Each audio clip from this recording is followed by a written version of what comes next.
Hello, everybody, and welcome to the first ever Bookworm podcast where we get to talk and learn and just be our true, authentic, and genuine book loving selves. I'm your host, Elizabeth Berg, and we are going to be talking about an awesome book today that I totally recommend. Now, before we get started, since it is our first ever podcast, allow me to introduce myself, give us a little background on how our podcast video is going to work, and then we're going to get started. So, as I said, my name is Elizabeth, and I am a bookworm. I've been known as Bookworm from Girl Scout camp, and the name honestly just stuck. I've been a big reader, and they say that readers live thousands of lives, and the fact of the matter is, it's true. And I wanted to take my love for reading and do something productive with it. And I'm learning a lot about myself. And one thing I am learning is my opinion is valid. And I want to share my opinions with people. And so why not talk about something that I love? So, as I said, I've been known as Bookworm. I've been a bookworm for a very long time. I am a teacher. I teach the primary grades, and I try to bestow the love of reading to my kiddos. And then to top it off, I am a cat mom. I have 4 beautiful fur babies who sometimes may or may not make appearance in my videos. We'll see. So this is how our podcast video is going to work. I'm going to introduce a book. I'm going to give you a dust jacket or cover tour, and then I'm going to read the synopsis on the back. After I read the synopsis on the back, I'm going to give you my fair opinion as well as some thoughts I had about the book, and then I'm going to end with some questions I had for the book. Now, you're probably wondering what I'm going to be looking at when I'm looking not on camera. As a way to help me figure out what I've read over the year, I started a book list of 2022, so that way I can always remember what I've read this year. Now, something about this podcast I just want to put out there. I'm going to be reading books from all sorts of places, whether it's from Barnes & Noble, Target, Book of the Month, you name it. I will be letting you know if this is a reread or a first time read as well, and where I got the book from. So that way, if you are ever interested in getting a copy or borrowing a copy from the library, you can. So, sit back, relax, get your drink of choice. Today is a Mountain Dew energy drink, and get in some comfy clothes, and let's get started. So, I decided to start off our podcast with a book that I just finished today, not even a couple hours ago, and I thought to myself, this has to be the book to start us off. So, without further ado, allow me to introduce you to our book, The House of Hollow by Crystal Sutherland. Now, I got this book at Barnes & Noble. It was actually a monthly pick from Barnes & Noble. About a couple months ago, after I got off of work, my mom and I were picking up my younger sister from her job when I decided to be silly and go into the library, or not even the library. I went into the bookstore. And I personally know I'm not supposed to go in there alone because next thing you know, I will come out with books. And I don't need to come out with books. And did I make a poor choice? Why, yes. Yes, I did. Was my mother amused when I came back to the car with a bag of books? No, she was not. But this was one book that I did come out with. And I was eyeballing it. It was on the shelves, but I've never heard of this book. I've never heard of this author before, and so I was a little nervous about picking it up. Now, I've only recently got into Book Talk. Book Talk, for those who are not familiar with it, is on the platform of TikTok, and people make videos and do reports about what they like, what they don't like, if the book is a little spicy, ooh la la, or if it's just plain downright boring. This book was not on the radar of book talk, so it was definitely like, ooh, what is this? The first thing that drew me to it was the cover. I'm a big floral fan, if you cannot tell. Hello, Dolly Parton quote. And it just, it was interesting. It intrigued me.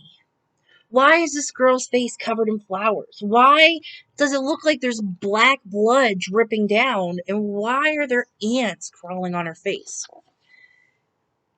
I was speechless. I thought this book looked beautiful, but I wasn't going to pick it up until the cashier saw me looking at the book, and he's like, you need to get this. This is phenomenal. So I did. That's all it took. In the end, it's been sitting on my shelf, and I said, I need to be ready to read this. I'm not ready. I'm not ready. And then finally, 2 days ago, it came. So, here's what the back says. Where did Gray Hollow go? Iris Hollow and her 2 older sisters are unquestionably strange. As children, they disappeared on the Scottish city street, only to return a month later, with no memory of where they'd been or what had happened to them.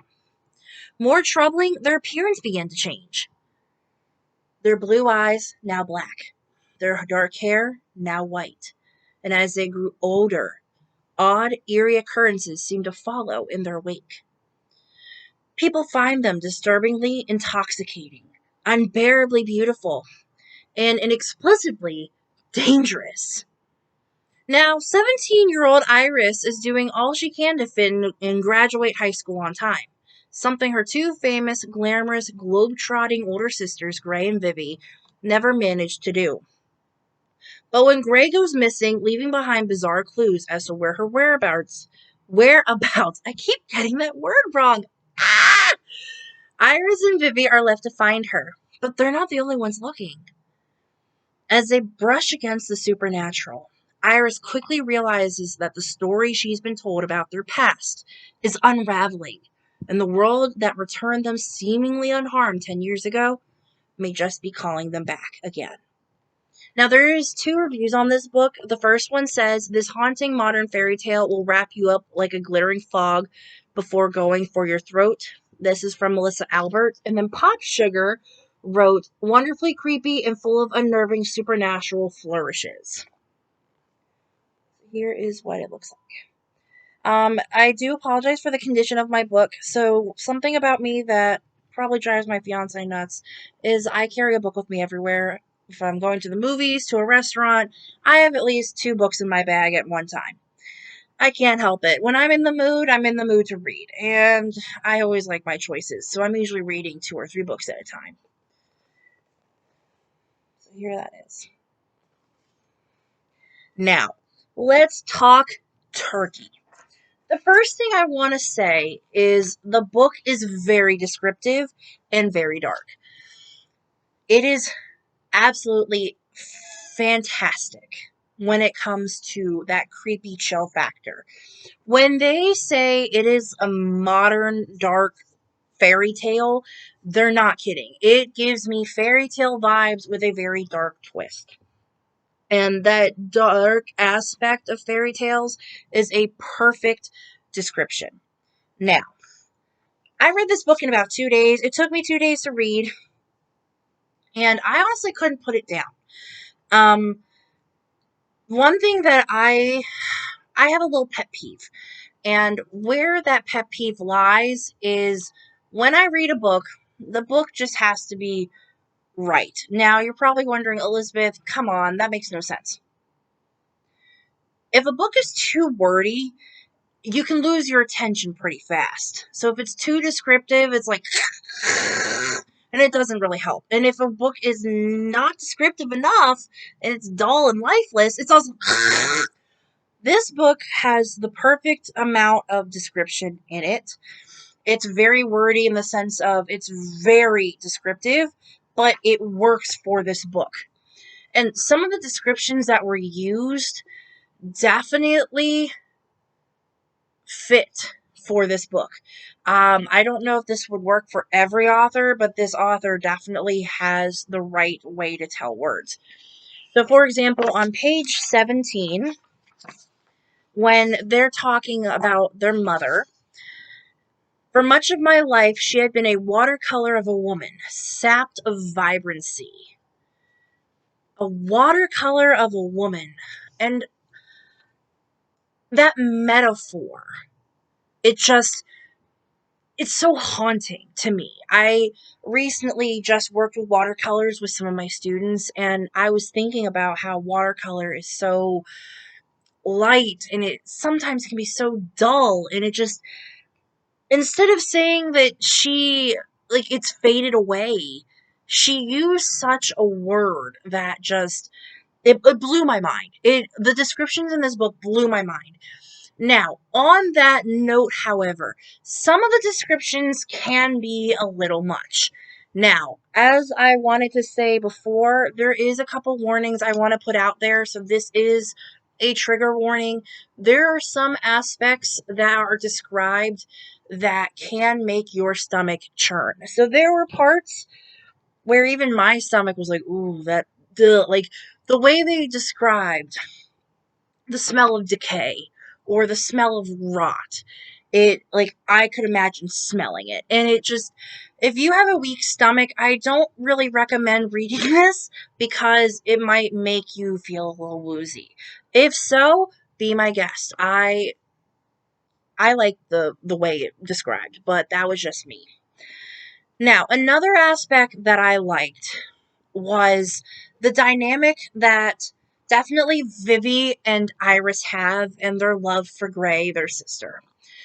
Being an older sister myself, it really made me think about my relationship with my sisters. It really made me think about how it makes me feel to be an older sister. So, our protagonist is a 17-year-old younger sibling, and she's talking about the love for her two older siblings.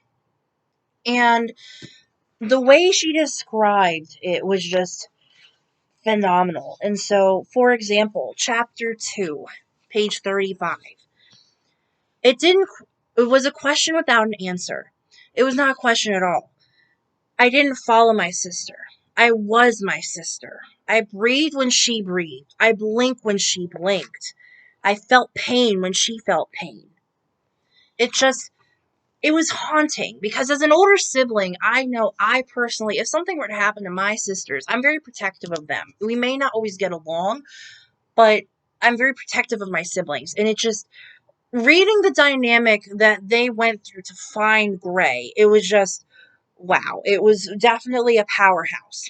I like that this book is also LGBTQ plus friendly in the sense of they have the protagonist Iris is bisexual, and then her sister Vivi is, I believe, more, she's a lesbian, and then um Gray is heterosexual. So it has the dynamic of that acceptance piece as well, and it talks about how she feels. It didn't throw it in your face in the sense of, oh, this is what this book is about. It was that good blend of when an author adds to a character, when they're talking about a character, you get to know them on so many deep levels, and seeing how they felt about themselves and what their sexuality is and how they're comfortable with themselves. It was a great thing to see because I've seen books where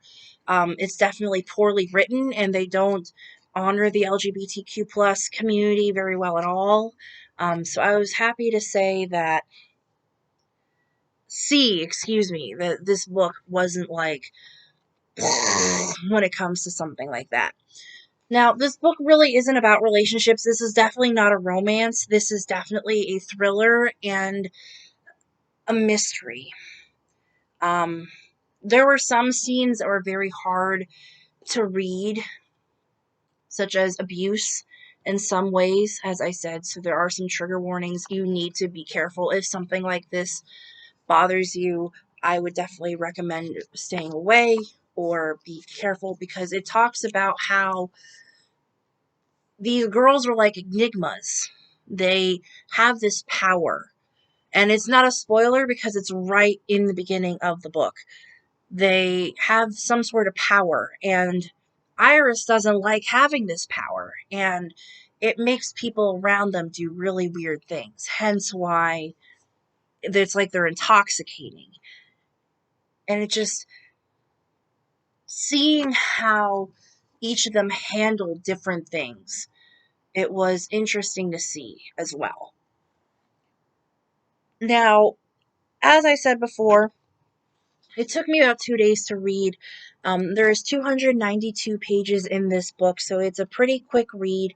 The chapters are not very long, um, but I definitely do like this book. I will add this to my will read again pile.